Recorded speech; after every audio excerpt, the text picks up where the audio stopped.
Chapter 1. It would do my stress level some good to punch an asshole smuggler really hard. Hearing you bitch about how this surveillance sucks doesn't help. FBI Special Agent Tom Eriksen withheld a smile from his older partner and instead said, "I didn't say it sucks, I said it stinks. This place physically stinks.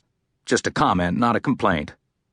Behind him was one of the safest cities in America, and in front of him the little highway that ran southeast of El Paso next to the Rio Grande River. He had no idea what caused the odor he was currently battling, but it did seem to be traveling on the light southern wind just to slap him in the face. It smelled like a mix of industrial chemicals and poor waste disposal. His partner, John Houghton, a veteran agent of Homeland Security, said, "Sure it stinks. That over there is Juarez, just as deadly as El Paso is safe. Figured you'd be used to the stench of corruption after spending 3 years in D.C. John's dark face was barely visible in the ambient light. The terrain was nothing like the grassy hills near Baltimore where he had grown up. This hard, rock-covered ground looked like it couldn't support weeds, let alone the giant cacti and bushes that sprang up everywhere. The uneven ground provided cover while they looked down on the low valley where they expected trouble.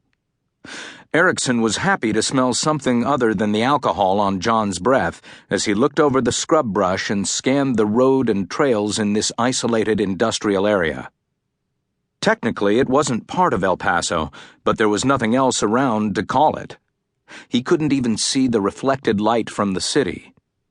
Another half-mile east were the well-guarded grounds of TARC, the Technology and Research Center. A few miles to the west, residential areas started to spring up. This was a favorite spot for Mexican coyotes to smuggle undocumented people across the border. Plenty of access points and room to flee if needed. John Houghton sighed loudly. Eriksen said, "Come on, John. Where would you be if not out here on this? At home watching Bill O'Reilly." "That's what a hotshot federal agent does with his free time?" Houghton smiled. "The smart ones do." He checked the ridge they were watching one more time. "Besides, he's a Harvard man like you. I think you'd like him." "I do, but scheduling is a problem." Now he checked the ridge and stared in wonder at the Texas landscape he still wasn't used to. Tom Eriksen didn't care how dusty it got here, how much it stank, or how many nights he had to work.